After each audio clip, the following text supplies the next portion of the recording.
Middle school percussion with Marcus, yeah. Hey guys, I'm Marcus. It's a beautiful day for music. It's a wonderful day for sound. We're gonna jump in right from the beginning. We're gonna learn to C scale today. We're gonna be playing some music. We're gonna do a little bit of some jams. I'm looking forward to it.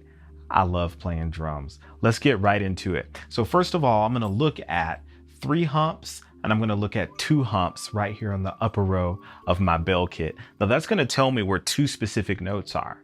On the one that has 2 humps, if I go right to the left, you probably remember this from elementary music, but that's my C note. So you have a few of these on every keyboard instrument.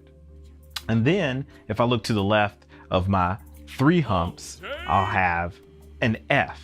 Now you probably remember this also, but our letters go all the way up to G. So I have A, B, C, D, E, F, G, and then it kind of starts back over. Just a little bit of a review for you. I'm sure you already know all of those things. So let's jump right into it here. I'm gonna learn to C scale, and I like to do what I call tap dancing here with my fingers. So go ahead and do this with me here. It's gonna be really cool. So I have C, yeah, and then I have D, E, F, very nice, G, A, B, C. Going back down, B, A, yeah, G, F, it's my jam, E, D, and then C.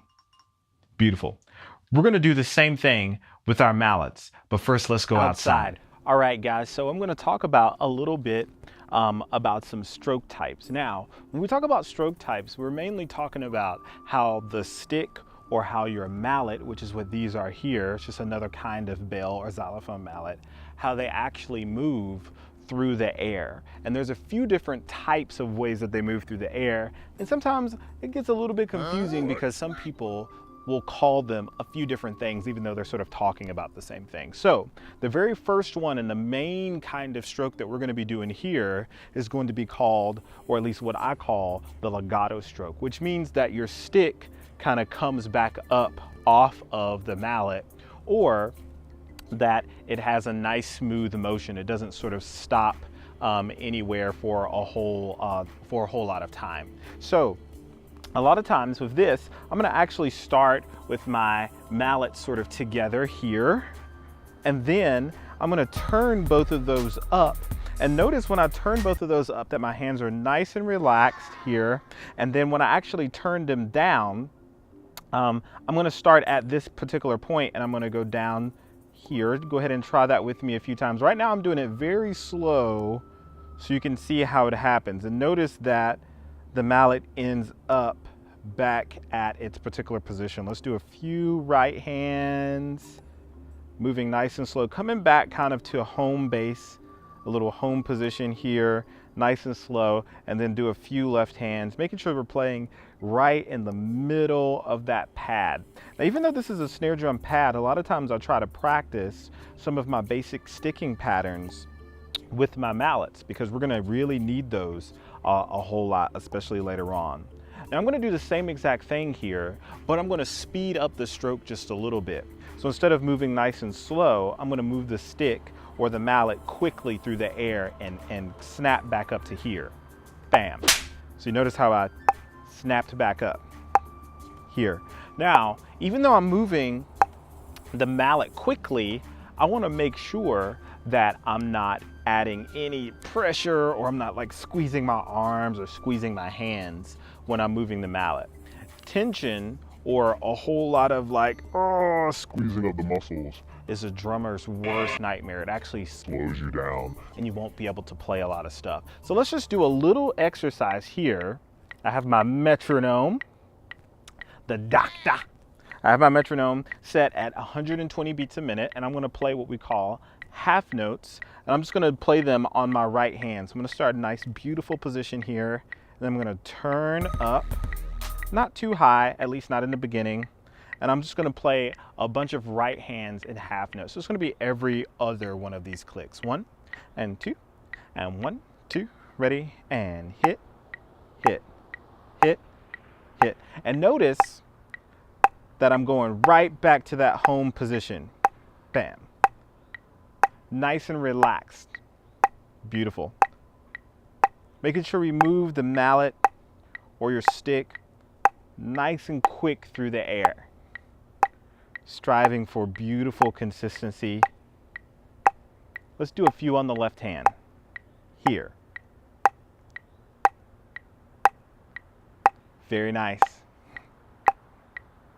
Always going back to home base here. Beautiful, even strokes. Nice relaxed shoulders. Nice relaxed breathing. It's a beautiful day out here. And we'll stop here. Beautiful, beautiful.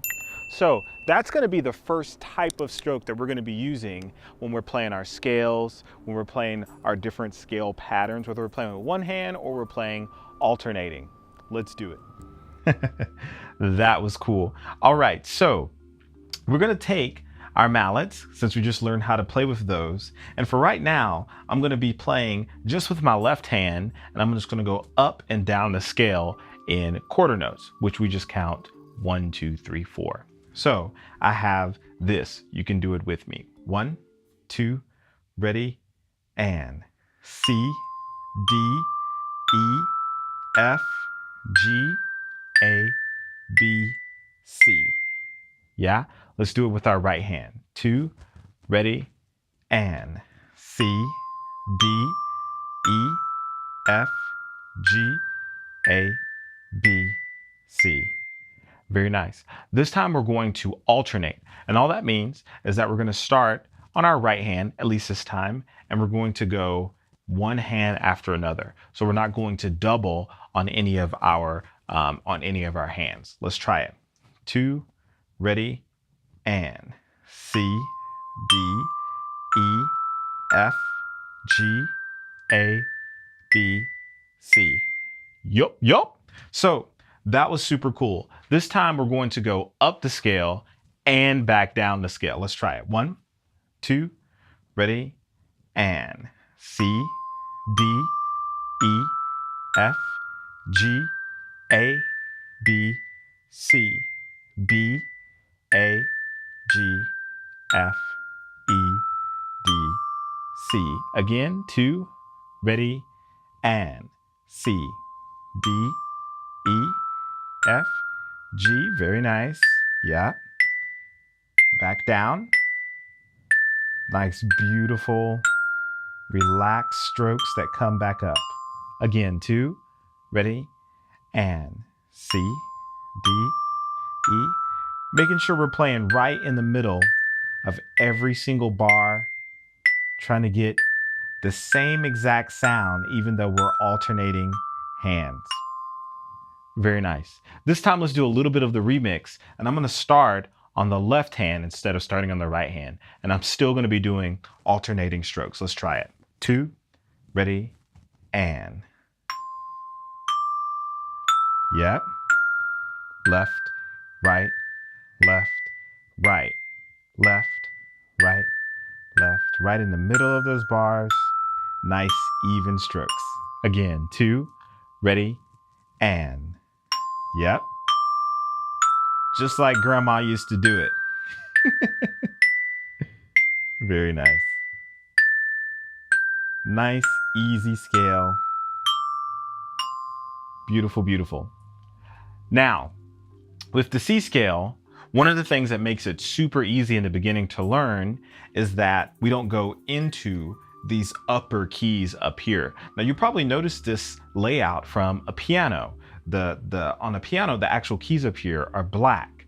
Now, of course, our keys don't change colors, but sometimes people do refer to those as the black notes, and they'll refer to the ones in the bottom as the white notes.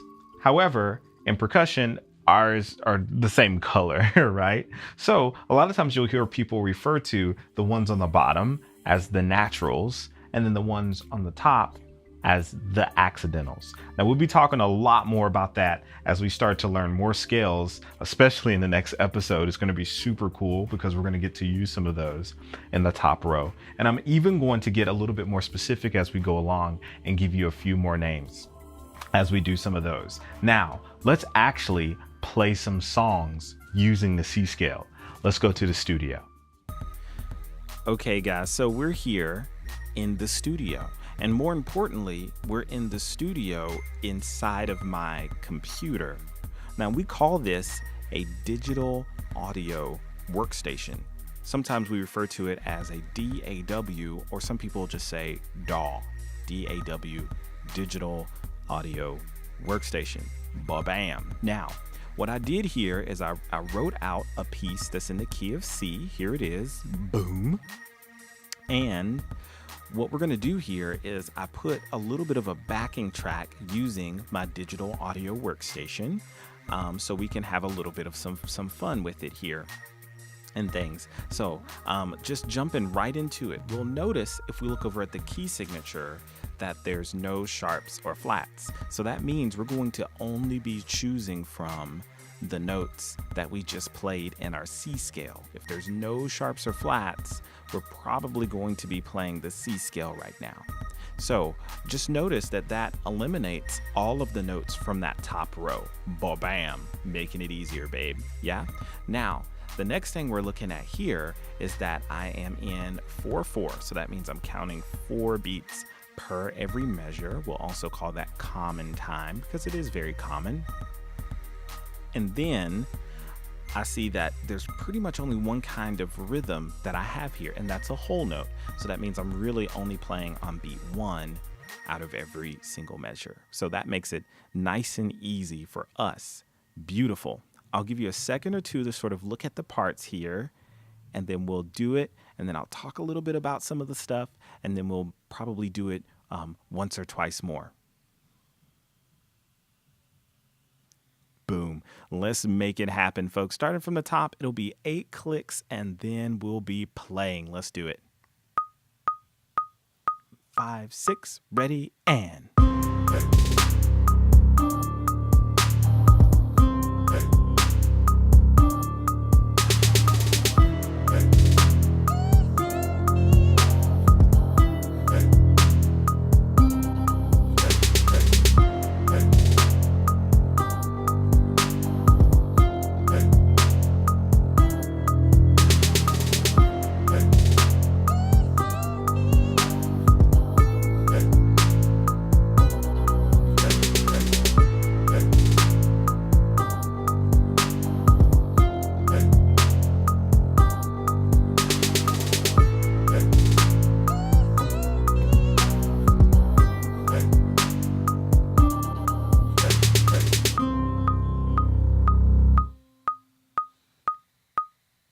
All right, guys, how did you do? How did you do? I believe in you.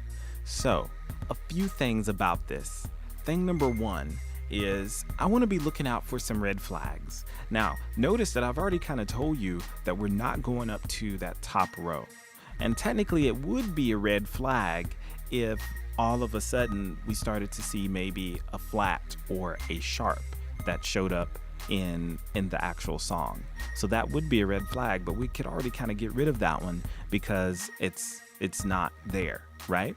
Red flag number 2 is if we saw maybe some sort of rhythm that was a little bit more fancy than other rhythms, which meant that in my 2 or 3 seconds that I kind of gave you to check it out on your own, I would immediately go to those, right? And then red flag number 3 is if you see any big interval shifts. Now, what I mean by big interval shifts is if I have something like C and I go to D, that's right beside each other. So that's not a huge distance for my hand or my eyes to travel. So if I have C and then I have to go to maybe G or A, that's a pretty big distance for my hands to travel, and more importantly, my eyes, because my hands can do it fairly simple, but it's my eyes that's going to give me the accuracy for me to perform it correctly. Awesome. Now, as you can see here, there's maybe 2 or 3 places here that we have some of those interval things. So next time we'll really pay attention to that. I'll give you a few seconds here to check out those intervals and put your eyes on them on your bells or your xylophone or whatever you happen to be playing it on, and then we'll do this again.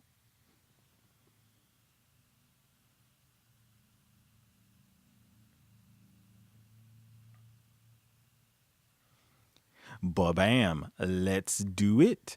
Once again, getting 8 clicks and we're in. 5, 6, 7, 8.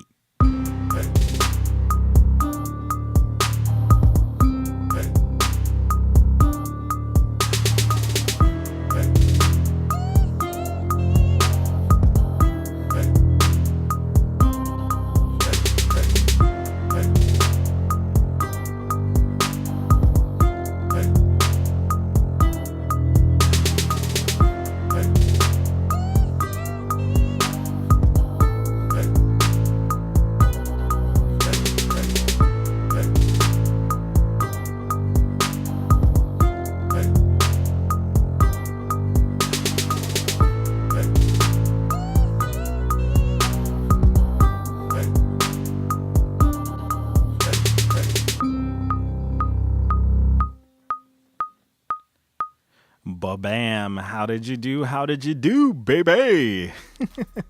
So hopefully that went a little bit more successful for you in that second time.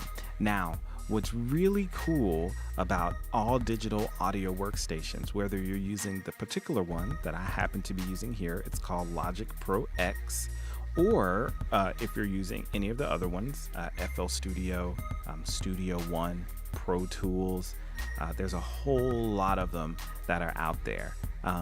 But one of the really cool things is if you have a song or if you have some sort of creative idea in your head, it allows for you to start to combine those tracks and come up with an arrangement of those tracks or different variations and things. And that's really cool, and it's a very important part of music making. Not only enjoying the sounds of other composers, but making your own sounds and becoming a part of this huge community all around the world of creators. It's a very beautiful thing.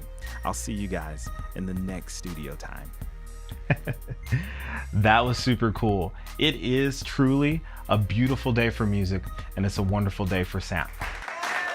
What? Oh, it's time to do some clap. Let's go. Have you done your claps today? 3, 2, 1, get it. Have you done your claps today? Have you done them? Have you done your claps today? Have you done them? I want some chop chops, chop chops. I want some chop chops, chop chops. Have you done your claps today? Have you done them? Have you done your claps today? Have you done them? I want some chop chops, chop chops. I want some chop chops, chop chops. Yeah.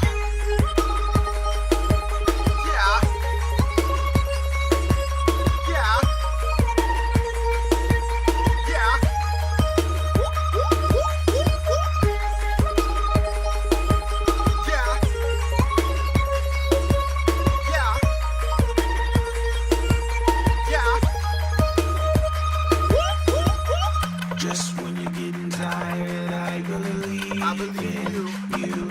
I believe in you. Yeah, keep pushing. Just when you're getting tired, I believe in you. Feel that burn. I believe. Keep going. In you. Get it, get it, get it, get it. Yeah. Have you done your claps today? Have you done them? Have you done your claps today? Have you done them? I want some chop chops, chop chops. I want some chop chops, chop chops. Have you done your claps today? Have you done them? Have you done your claps today? Have you done them? I want some chop chops, chop chops. I want some chop chops, chop chops. Have you done your claps today? Have you done them? Have you done your claps today? Have you done them? I want some chop chops, chop chops. I want some chop chops, chop chops. I have done my claps today. I have done them. I have done my claps today. I have done them. I'm getting chop chops, chop chops. I'm eating chop chops and shake them out.